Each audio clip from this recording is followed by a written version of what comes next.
Prepare to embark on a great and exciting journey, as you have chosen to be self-initiated into the sacred mysteries.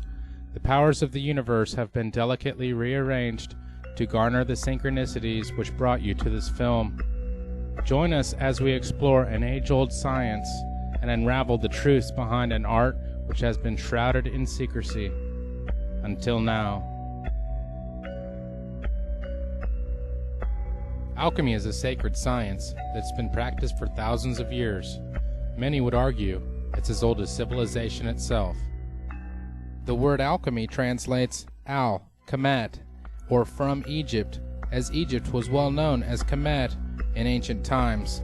Kemet means the Black Land, as Egypt was well known for this due to their highly fertile soils along the Nile. The term alchemy comes from the Arabic al-Chem, which in turn is said to come from the Egyptian Chem, meaning black, and referring to the Egyptians' own name for their country, Kemet, the Black Land. Thus the term alchemy is the origin of the term black art, though the meaning is very different than that later ascribed to this phrase. However, others say that the word comes from the Greek chemi. Considering that the Egyptians and the Greeks were in close contact for hundreds of years, and that the Greeks in fact ruled Egypt through the Ptolemaic dynasty for 300 years, and that each seriously influenced the culture of the other, the term could very well be a play on both words. The Hellenistic era, and Hellenistic Egypt in particular, was a very fertile time in the history of magic. Ancient forms of magic met and merged, creating new disciplines. Magical forms still very much in use today, such as Hermeticism and alchemy, have their origin in Hellenistic Egypt. Much of alchemy is highly misunderstood and has been kept secret in a variety of magical and fraternal organizations. The list of alchemists is known to originate with Thoth, who is widely credited for being the author of science, religion, mathematics, geometry, philosophy, medicine, and magic. Thoth is said to bring to civilization the calculations for the establishment of the heavens, stars, earth, and everything in them. In other words, matter. Compare this to how his feminine counterpart, Mot, was the force which maintained the universe, otherwise, spirit. The unification of matter and spirit became a centerpiece in alchemical thought. As the teaching spread, Thoth became known in other cultures as the Greek god Hermes. The two formally became the same as Hermes Trismegistus, of which he is currently known. This was the birth of the Hermetic tradition, and remains the same in many aspects today. One of the foundational manuscripts of alchemy is known as the Emerald Tablet, which is said to contain the secrets of the art. Many translations are available. Perhaps one of the most well-known was done by Isaac Newton.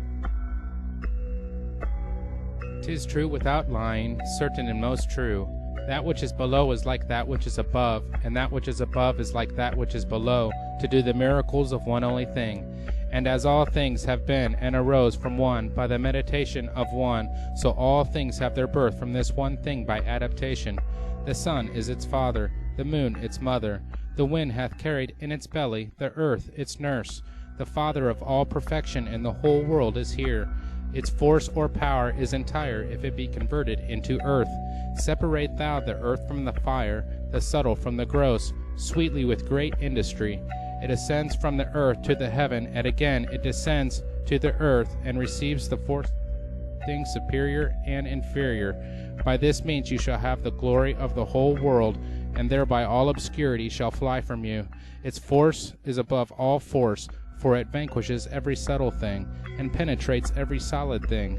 So was the world created. From this are and do come admirable adaptations, whereof the means or process is here in this. Hence I am called Hermes Trismegistus, having the three parts of the philosophy of the whole world. That which I have said of the operation of the sun is accomplished and ended."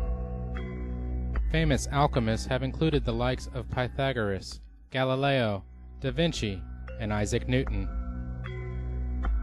Newton was not only the father of physics, he tried to be the father of chemistry as well. Except back then in the 1600s, they called it alchemy. So we have to realize that science, as noble as it is, has very humble beginnings. In fact, Many researchers feel very strongly about how important the teachings were and the influence alchemy has had on many of the great minds of our time. The secret teachings were known as esoteric or occult or symbolist teachings and were held to contain the secrets of the universe and the keys to great magic.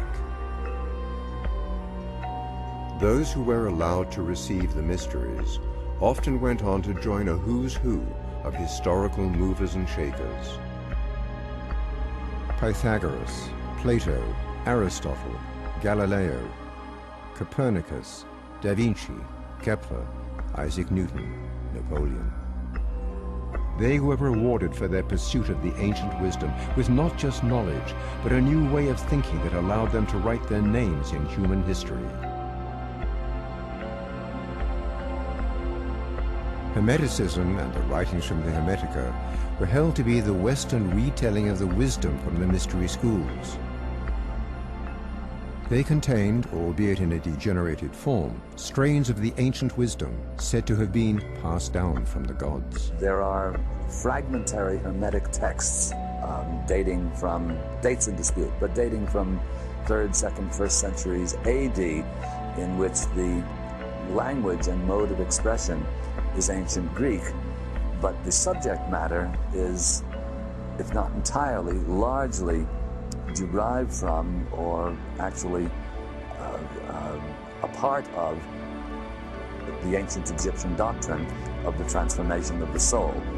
This is the basis of the Hermetic belief, and it then proliferates into those various disciplines, is practiced in one form or another throughout Islam, percolates up into Western Europe in the Italian Renaissance, and then occupies much of the minds and hearts and studies of major Renaissance figures, up to and including Isaac Newton, who actually spent much more time of his life studying alchemy and number symbolism than he did studying what would now be modern science. This is an acknowledged fact that is seldom acknowledged by modern scientists, but as a matter of fact, Newton might be called not one of the last, certainly, but one of the most eminent of the Hermeticists. The alchemist's journey is known as the Great Work and is broken down into several chemical, psychological, physiological, societal, and planetary levels. The alchemists work with what is known as the 3 primes, or tria prima.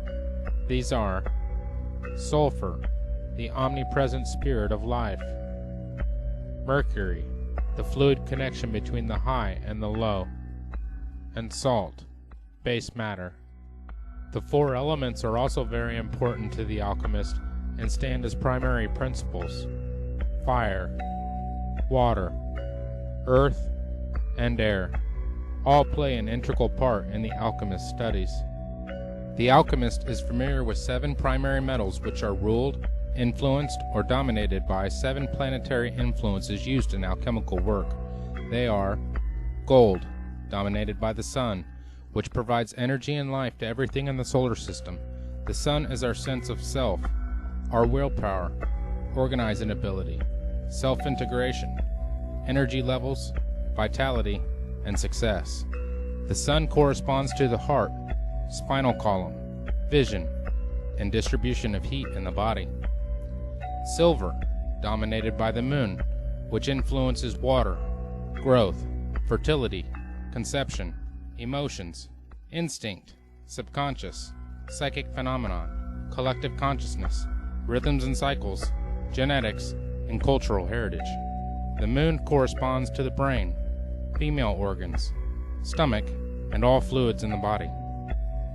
Copper, dominated by Venus, which influences herbalism, spagyrics, magic, arts, music, poetry, design, theater, harmony, proportion, integration, meditation of opposites into a whole, odors, perfumes, and love.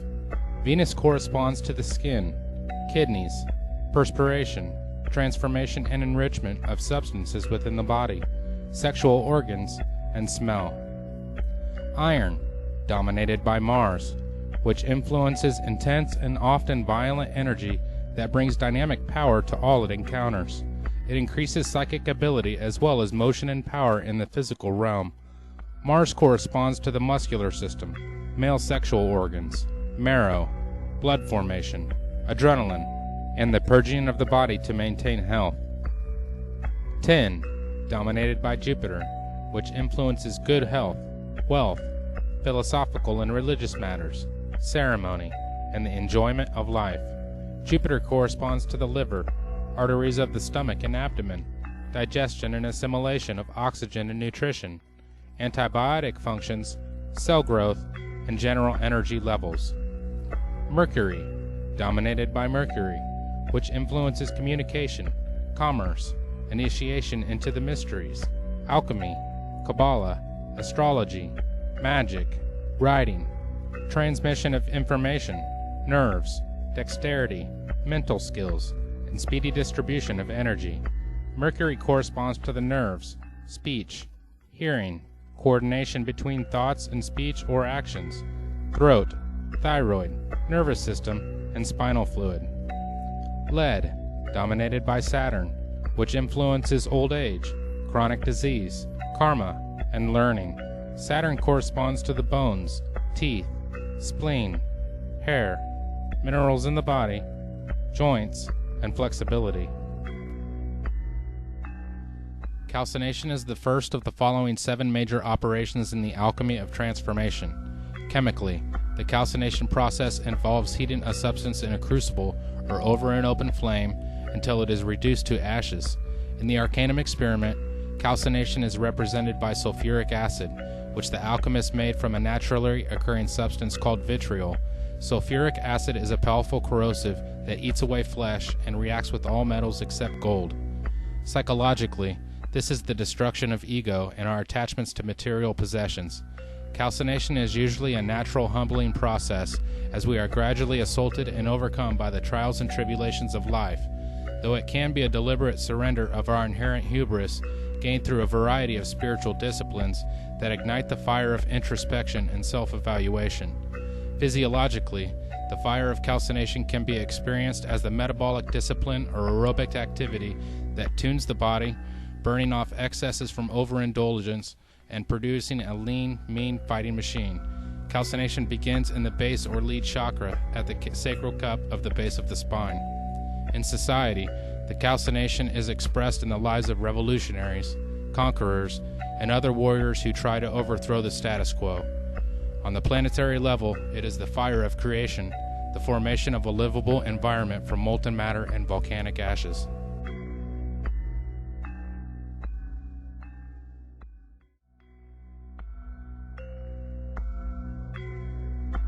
Dissolution is the second major operation in the alchemy of transformation. Chemically, it is the dissolving of the ashes from the calcination in water.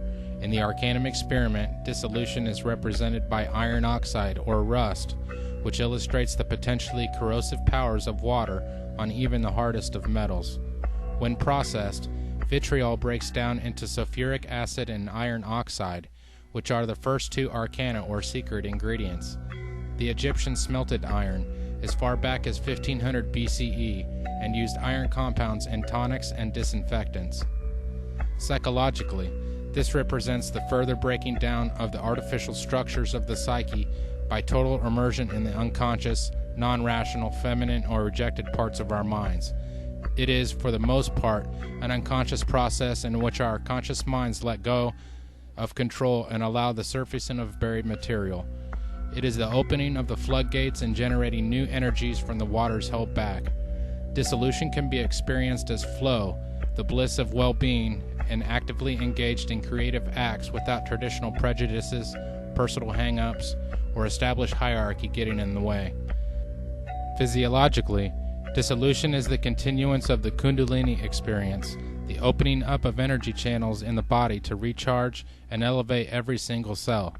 Dissolution takes place in the genital or 10 chakra and involves the lungs and spleen.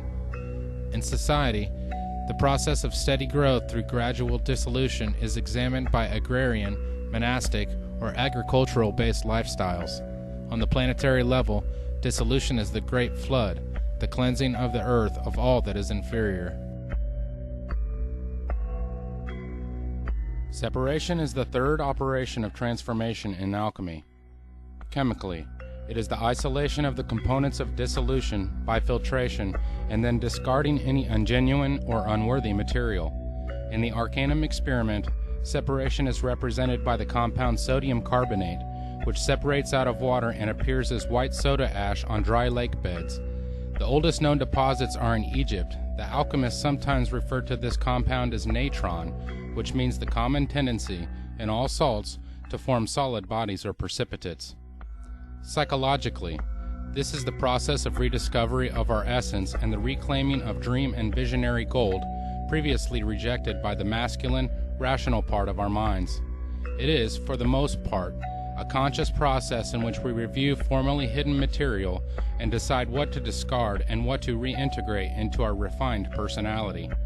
Much of this shadowy material is things we are ashamed of or were taught to hide away by our parents, churches, and schooling. Separation is the letting go of the self-inflicted restraints to our true nature so we can shine through. Physiologically, separation is the following and controlling the breath in the body as it works with the forces of spirit and soul to give birth to new energy and physical renewal. Separation begins in the navel or iron chakra, located at the level of the solar plexus. In society, separation is expressed as the establishment of clans, cities, and nationalities.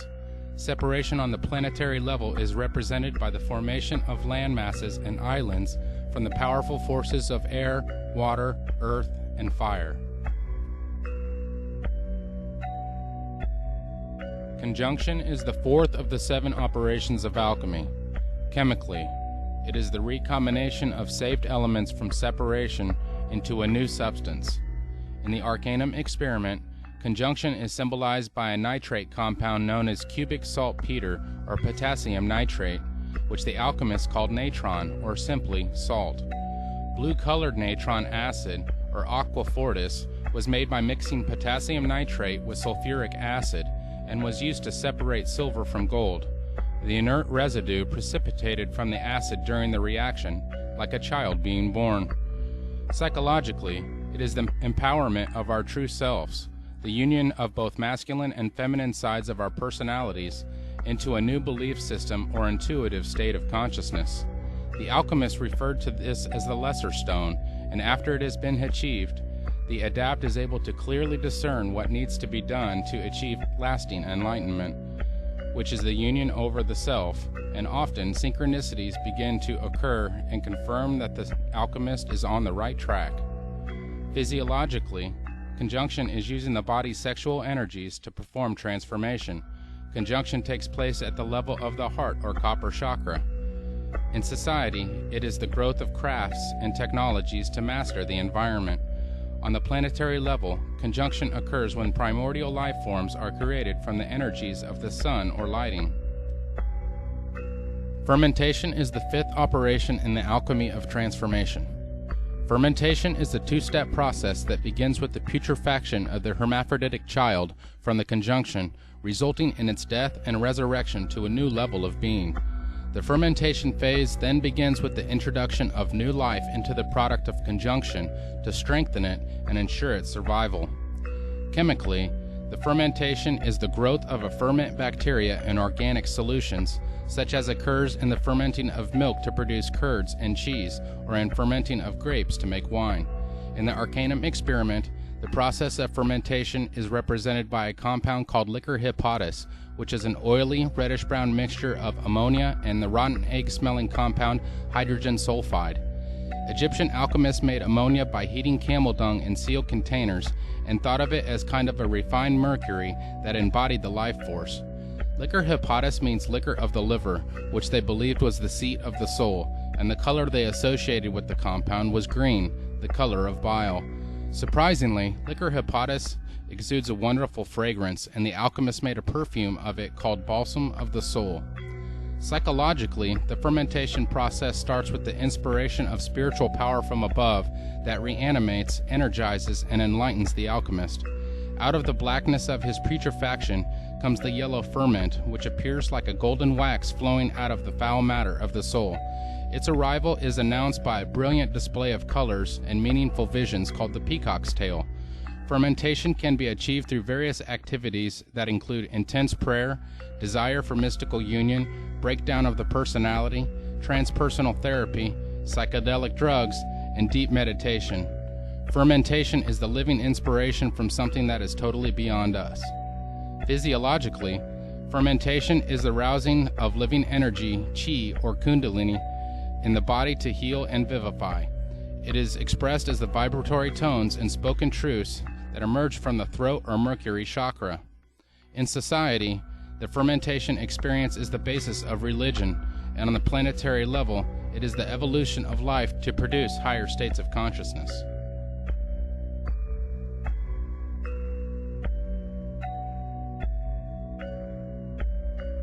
Distillation is the sixth major operation in the alchemy of transformation.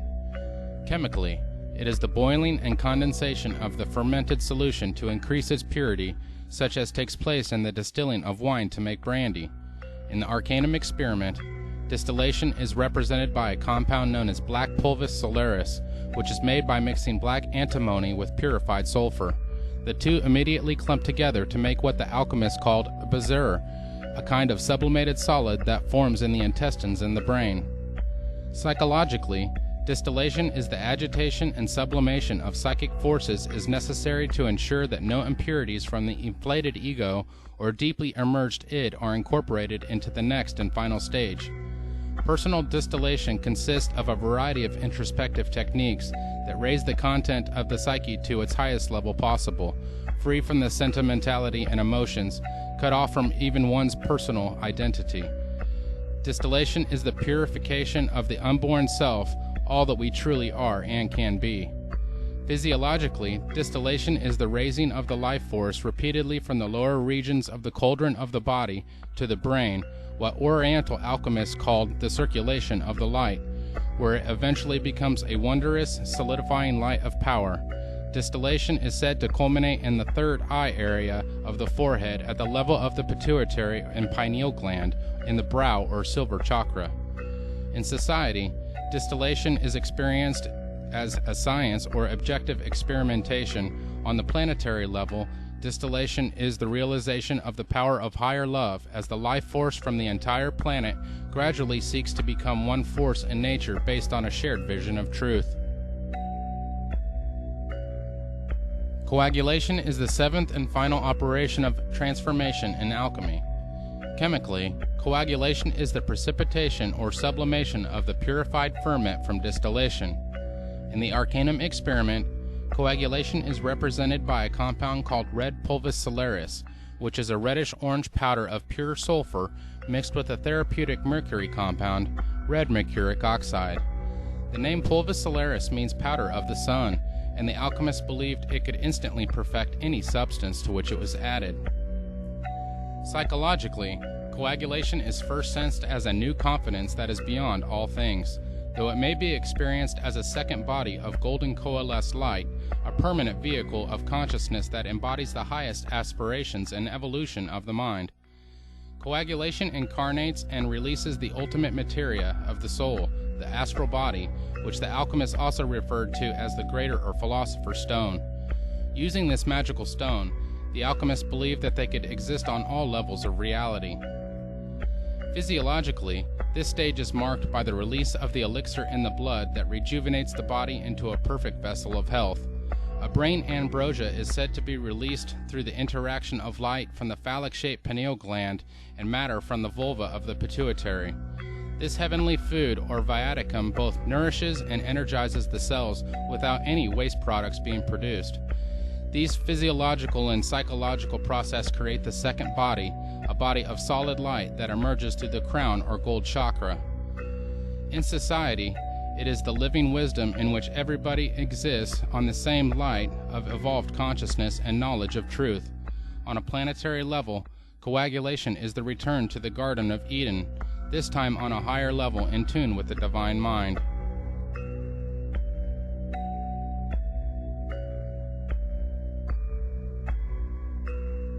Most people have a very mistaken view of what alchemy is, based largely upon the caricatures of its enemies and the misunderstandings of the uninformed.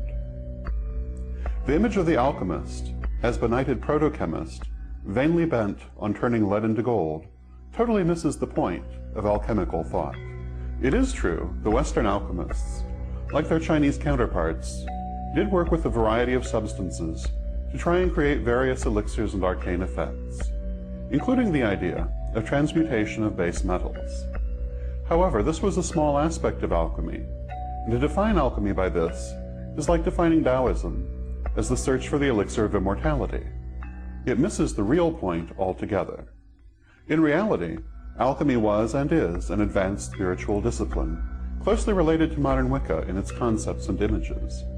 These concepts and images were presented in largely coded form so that they could be read by the unenlightened as relating to chemistry and physical operations, and by the enlightened as a system of spiritual wisdom. Thus, the true alchemist was not trying to turn ordinary lead into gold, though the casual observer might reasonably think so from how things were presented.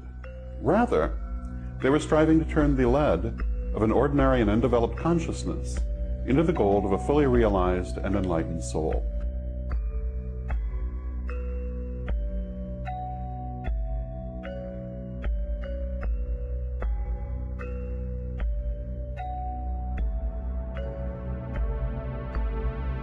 The successful result of the alchemical process was the creation of the philosopher's stone.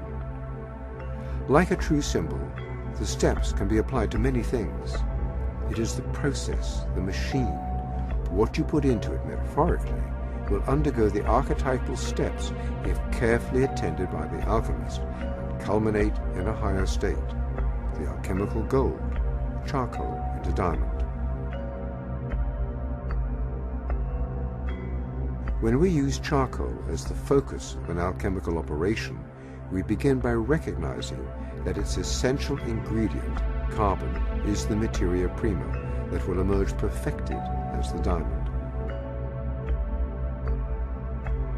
When the charcoal undergoes the cleansing fire and a stress of geological proportions, it is hardened into a perfect, impenetrable diamond. It becomes itself the geometric map of perfect universal order. From the highest spiritual registers to the lowest physical realms, the universal order can be seen as the lattice which guides the growth of the vine, as an archetype that guides and supports life on the material plane. While many agents can be introduced into this machine and undergo the archetypal steps to its perfection, the one to which the most closely guarded alchemical allegory and occult law is addressed is consciousness itself. This is the essence of the great work, the application of this special key to this mysterious universal formula. The key directs the alchemical process to the materia prima of our very consciousness, our awareness, ourselves, our mental selves, or spiritual selves. Consciousness is the materia prima.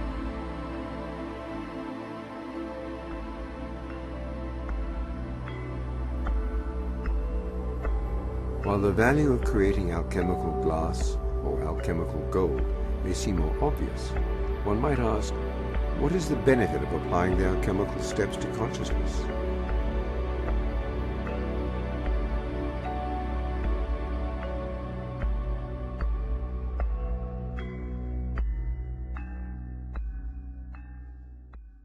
Like modern Wicca, alchemy saw the world as a male-female duality. Alchemical ideas about this duality are strikingly similar to Wiccan ideas about goddess and god. The masculine polarity was thought of as red and fixed, the feminine polarity as white and volatile. The union of these two produced the physical world. The great work, or alchemical marriage, was the quest to unite and transcend this duality. It is the great work which is often mistakenly described as the quest to transmute base metals. The great work began with what is termed materia prima. This is the ordinary state of being, the lead in the analogy. The great work ended in the creation of the philosopher's stone. This is enlightenment, or the gold of the analogy. The materia prima was considered to have both a masculine and a feminine aspect, which were in opposition within it, until brought into alignment through the great work, hence the term alchemical marriage. The great work has three main parts: the nigredo, the albedo, and finally the rubedo. These correspond to the sacred colors of the Wiccan goddess: black, white, and red. In addition, a fourth stage, called the cauda pavonis, marked the transition between nigredo and albedo. Symbolically, the materia prima was placed into an athanor, or alchemical furnace, which subjected it to steady pressure and reduced it to its constituent parts. This residue was the nigredo, the destruction of preconceived forms considered necessary for new growth to occur. What this really means is that before one can grow spiritually, one must first eliminate old ideas and limitations. As the Zen Buddhists say, only an empty bowl can be filled. Alchemists described this principle through the maxim, "No generation without corruption," an idea similar to the Wiccan "to rise you must fall." New growth cannot take place until the old is cleared away. The nigredo then fermented until at length the cauda pavonis occurred. This was portrayed as a light show of many colors.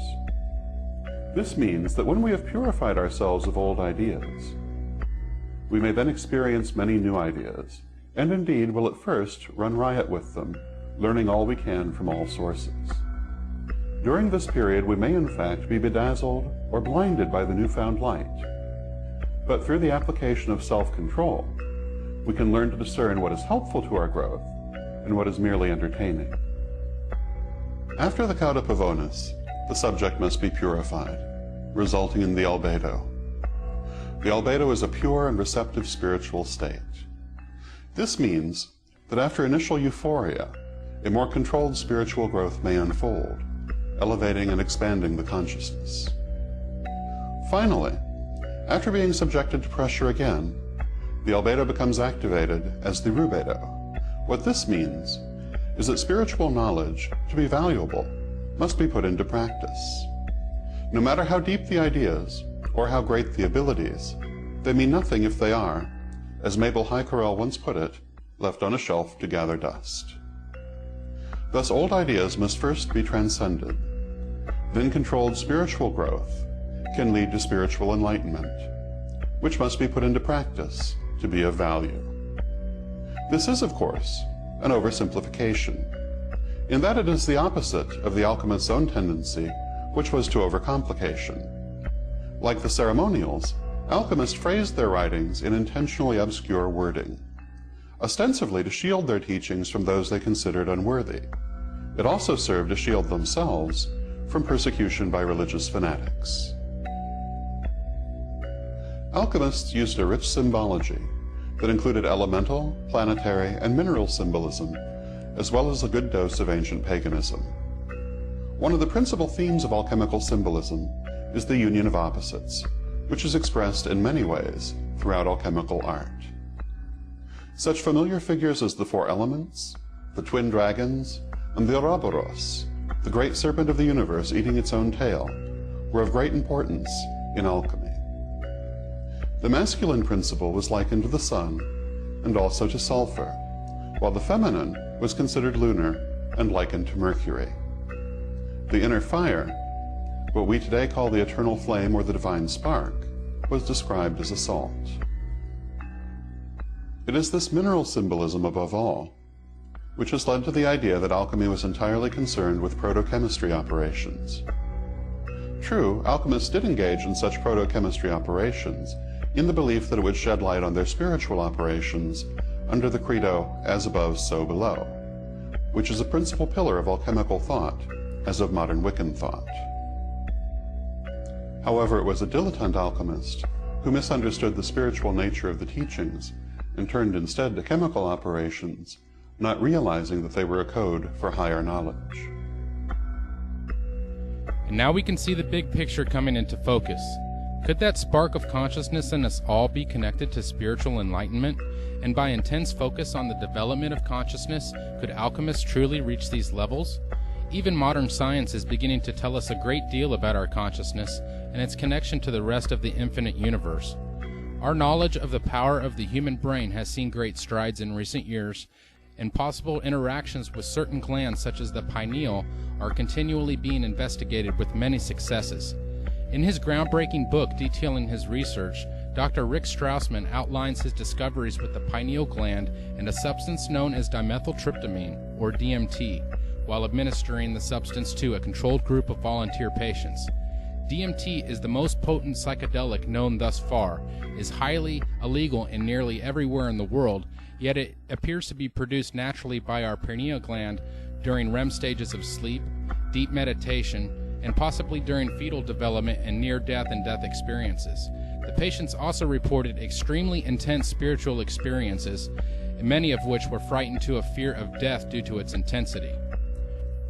Could this be the sacred and mysterious, divine nectar-like substance produced in the brain during the latter levels of spiritual enlightenment, as described by the alchemists? These questions have profound implications, as much of this knowledge has been occult or secret, found only in magical and hermetic societies. Millions of Hindus bathe where the sacred Ganges and Juma rivers meet. The scriptures tell how the divine nectar, which is said to confer immortality and everlasting bliss, was once spilled into the rivers during an epic fight between the demons and the gods. They believed that from their scriptured legends, they might be able to thereby speed their way to nirvana and be spared the pain of countless rebirths in man's universe. Amazingly, this appears to be a universal aspiration of the alchemist as well. Many say this substance occurs as the activation of the Ajna chakra, or third eye, takes place. This is where the sun and the moon, the masculine and feminine, right and left brain become balanced and synergistic. This makes sense scientifically, where the brainwave patterns of each hemisphere could create a magnetic field by this balance in the exact location of the pineal, located within the hypothalamus in the center of the brain. Within nearly every culture that has existed, there is a reference to the activation of the third eye, or Ajna chakra. This is no coincidence, but rather something that even science should be inclined to research due to its statistical probability alone. In actuality, there is quite a bit of substantiated evidence of this sacred science being all that it's described as, and more, when one has the keys to its meaning and applies it diligently to their life. Should alchemy continue to be unknown and hidden within the areas such as the Vatican and secret societies who wish to withhold it from mankind? Or should the knowledge and light be given to those that seek, as Prometheus did when he stole the fire from Zeus and gave it to mankind? This is the story of Eden, which tells us of a God that wants mankind to continue just tending to the garden, not to have a consciousness, not to have spirituality, not to be like Him. It is our destiny to re-enter Eden, and freely eat from the tree, and drink from the waters of life. As it is written, "Surely we will not die, but know that which God knows." By this we realize our true nature and divinity. We must understand that we are truly spiritual beings having a human experience, not humans trying to have a spiritual experience. It is a diligent alchemist who comes to understand the true nature of reality and become the master, the guru, the teacher in their physical, emotional, and spiritual growth, a master of their own destiny. So what happened to the spiritual aspects of alchemy when modern chemistry and physics became common knowledge of that which concerns matter, following the works of Isaac Newton? Much of the interest in psychological and spiritual aspects of alchemy were nearly forgotten in modern science until the work of Carl Jung, who revolutionized psychology by exposing the relationships between alchemy, Platonism, and modern psychology techniques. In fact, he believed much according to the credo, "as above, so below," that one could be understood by understanding the other. I was always looking for something in between, you know, something that linked that remote past with the present moment. And I found, to my amazement, it is alchemy. It is the the basis of our modern way of conceiving things. And therefore, it is as if it were right under the threshold of consciousness. This is a wonderful picture of how the development of archetypes, that means the movement of archetypes, looks when you look upon them as if from above, maybe from today you look back into the past and you see how the present moment has evolved out of the past. And we can construct or even predict. Modern-day philosopher and author Terence McKenna also did a great deal to revive spiritual alchemy and its connection to consciousness and our divine nature, which he consistently reiterated in his many lectures. Everything occurs in the presence of its opposite, and out of that there is generated the friction, the heat, and the light that all comes together in an indissoluble package as part of life. So what I want to talk to you about tonight, and how it relates to unfolding the stone, is the notion of alchemy, of all things. Alchemy, as I'm sure many of you know, is really the secret tradition of the redemption of spirit from matter. But many of you may imagine that alchemy is simply a discredited pre-scientific obsession of unbalanced minds interested in changing base metals into gold, lead into the stuff of commerce. This is the benighted reputation that alchemy has acquired in a century so given over to the literal and the material and the non-spiritual that it's lost all touch with the adumbrations of meaning that vibrate behind the perceptions of the alchemists. The central conception of alchemy is the conception of the philosopher's stone. What is it? It's the universal panacea at the end of time. It's the chocolate cake that your mother made once a week when you were a child, the panis supersubstantialis. It's all things to all men and all women. If you are hungry, you eat it. If you're dirty, you shower under it. If you need to go somewhere, you sit on it and you fly there. If you have a question, it answers it. It's something that the human mind senses in itself and related to, invoked, worshipped over centuries before the slow rise of the patriarchy and rationalism and materialism turned it into a myth, a fairy tale. It is not a myth or a fairy tale. It is the burning primary reality that lies behind the dross of appearances. Alchemy is based on a philosophy called Hermeticism that was developed in the 1st and 2nd centuries by Gnostic thinkers, Greeks, Jews, people inside the Roman Empire as it was beginning to show the first signs of degradation and decay, who felt a profound disaffection with their world, a disaffection that on the scale of those times was as profound as our own existential disaffection. And the Hermetic philosophers drew back from the rise of Christianity with its doctrine of the fall of man and original sin and the stain of Adam and Eve and that whole thing, and took a different tack and made 2 points which I think we need to recover and live out for ourselves.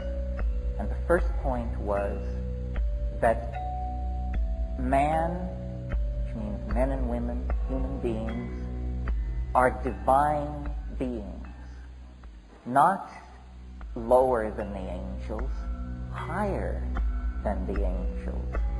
The message of the alchemical and hermetic thinkers, and the Corpus Hermeticum actually uses the phrase, man is God's brother. We have no idea what it would mean in our own lives if we could throw off the notion of ourselves as fallen beings. We are not fallen beings. When you take into your life the gnosis of the light-filled vegetables, the psychedelic plants that have stabilized the sane societies of this world for millennia, the first message that comes to you is you are a divine being. You matter. You count. You come from realms of unimaginable power and light, and you will return to those realms. The second point that these philosophers wanted to make was that fate can be overcome. Fate can be overcome. Now, for the Greco-Hellenic world, what that meant was the starry engines of the machinery of fate that they saw strewn across the night sky, because they were intensely aware of the power of the zodiac, the stellar shells inhabited by demons that extended out to the unimaginable imperium of the All-Father that was beyond fate. And into that world of astrological fatedness, which is such a strong idea for the Greek mind, the Hermeticists announced fate can be overcome. And they had a novel answer for how this could be done. It can be done through magic, a word not often enough heard in the present world. The overcoming of fate is achieved through magic, and then the stellar machinery becomes not an invasive force into one's life, but an empowering force. Now, some of us may believe in astrology and some of us may not. We are all strongly influenced by the notion of fate, of our powerlessness in an existential world. Jean-Paul Sartre said nature is mute, and we, embedded in the media-dense, message-dense, programming-dense matrix of these hyper-societies that we have created, often feel, I think, like hapless atoms, running endlessly according to the blueprints and programs of unseen masters, whether it's the banking industry, Madison Avenue, whoever. We tend to disempower ourselves. We tend to believe that we don't matter. And in the act of taking that idea to ourselves, we give everything away to somebody else, to something else. So the rebirth of a sense of the stone and its possibility within each of us entails these two ideas: our divinity and our power to overcome fate. There is no inevitability in our lives unless we submit to the idea of inevitability and then give ourselves over to it. The practice of transcending time and consciousness was also very prevalent in South America, with the Maya in particular, where clocks of stone were designed, created, and heavily used for the purposes of conquering time and consciousness. This also seems to be closely associated with the detailed understanding of astrology and how the earthly realm and spirit realm are connected. Needless to say, the universal truths found in the path of alchemy are deeply embedded in some way into almost every culture.